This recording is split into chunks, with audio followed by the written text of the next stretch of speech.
Radhe Radhe guys, welcome back to my YouTube channel. तो guys आप सब भी आई होप कि आप सब बहुत अच्छे होंगे। तो गाइस आज की वीडियो में हम श्रीमद् भागवत गीता के अगले वाले श्लोक पढ़ेंगे। जैसे कि आप सभी को पता है कि पिछली वीडियो में हमने 17-18 श्लोक पढ़ा था, तो आज हम इस वीडियो में 19 और 20वां श्लोक पढ़ेंगे।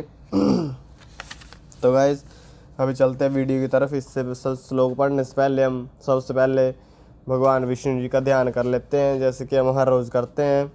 तो और गाइस वीडियो को आपने पूरा देखना है और श्लोकों को भी पूरा सुनना है, ध्यान से सुनना है। मैं इसका अर्थ बताता हूँ, आप सभी को पता है।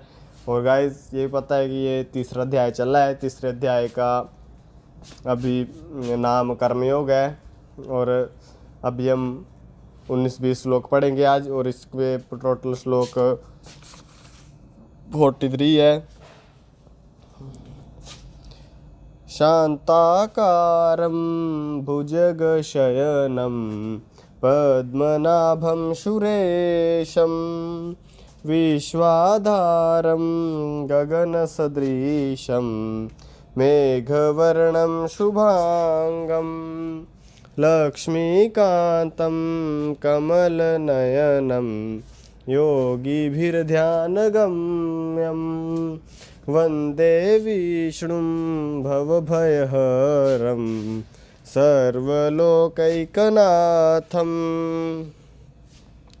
तो गाइस इस श्लोक का अर्थ है कि मैं भगवान विष्णु जी को प्रणाम करता हूँ, जो शांत स्वरूप वाले हैं, शेषनाग पर शयन करते हैं, जिनकी नाभि से कमल प्रकट हुआ है, जो देवताओं के स्वामी है, समस्त विश्व के आधार है, आकाश के समान व्यापक है,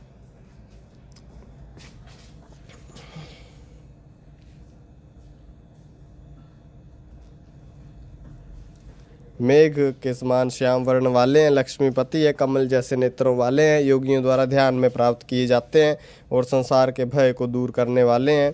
तो गाइस आप देख सकते हो कितने सुंदर तरीके से भगवान विष्णु जी की स्तुति की गई है इस श्लोक में, और उनके स्वरूप का वर्णन किया गया है बहुत ही सुंदर तरीके से। तो गाइस इस तरह से आपने भी डेली इसका स्मरण करना है, डेली सुबह उठ के इसको पढ़ना है, और फिर उसके बाद आपने 2 श्लोक श्रीमद् भागवत गीता के पढ़ने हैं।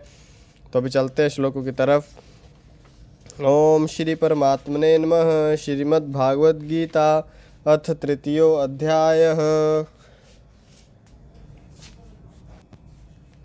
तस्मात् सक्तः सततं कार्यं कर्म समाचर, असक्तो हयाचरन् कर्म परम आपनोति पुरुषः। अर्थात इसलिए मनुष्य को बिना फल की इच्छा किए अपना कर्तव्य करते रहना चाहिए। ऐसा करने से वह परम लक्ष्य को प्राप्त हो करता है। तो गाइस इस श्लोक में बताया गया है कि मनुष्य को बिना फल की इच्छा किए कर्म करना चाहिए, कर्तव्य करना चाहिए, करते रहना चाहिए। तो गाइस यही मैंने कई बार सुना पीछे भी श्लोकों में कि हमें बिना फल की चिंता किए कर्तव्य कर्म करना चाहिए। तो गाइस यही हमें बाकी सब कुछ भूल के हमें ओनली अपना कर्म करना चाहिए, अच्छे कर्म करना चाहिए और लोगों की सहायता करनी चाहिए, किसी को कष्ट नहीं देना चाहिए, अच्छे अच्छे कर्म करने चाहिए। और जो हम काम कर रहे हैं, कर्म कर रहे हैं, उसके फल की चिंता नहीं करनी चाहिए। हमें दूसरों की भलाई के लिए कर्म करना चाहिए, उस फल की चिंता छोड़ के। ऐसा करने से वो परम लक्ष्य को प्राप्त होता है कि हमें मंजिल जल्दी मिल जाती है, जिस मंजिल को हम चाहते हैं वो मिल जाती है। तो गाइज़ हमें कर्म करने चाहिए अच्छे अच्छे, यही इसमें बताया गया है। और अब नेक्स्ट श्लोक की तरफ चलते हैं।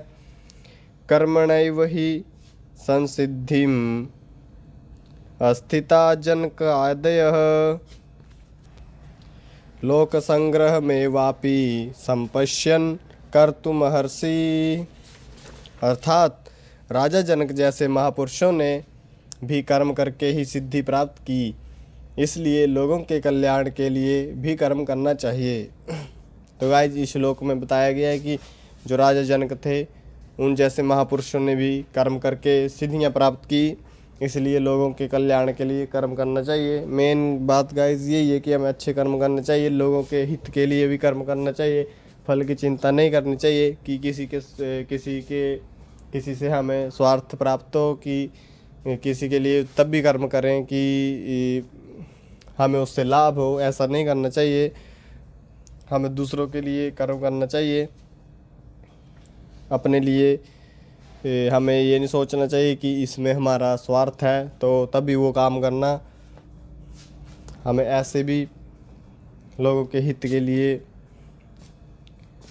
अच्छे अच्छे कर्म करते रहना चाहिए। तो गाइस यही बताया गया इन श्लोकों में। तो आपको अभी वीडियो अच्छी लगी हो तो वीडियो को लाइक कमेंट शेयर और चैनल को सब्सक्राइब जरूर करें। तो bye bye guys, Radhe Radhe सभी को। और डेली वीडियोस देखें और श्लोक सुने और पढ़ें। तो मिलते हैं नेक्स्ट वीडियो में। बाय बाय, राधे राधे सभी को।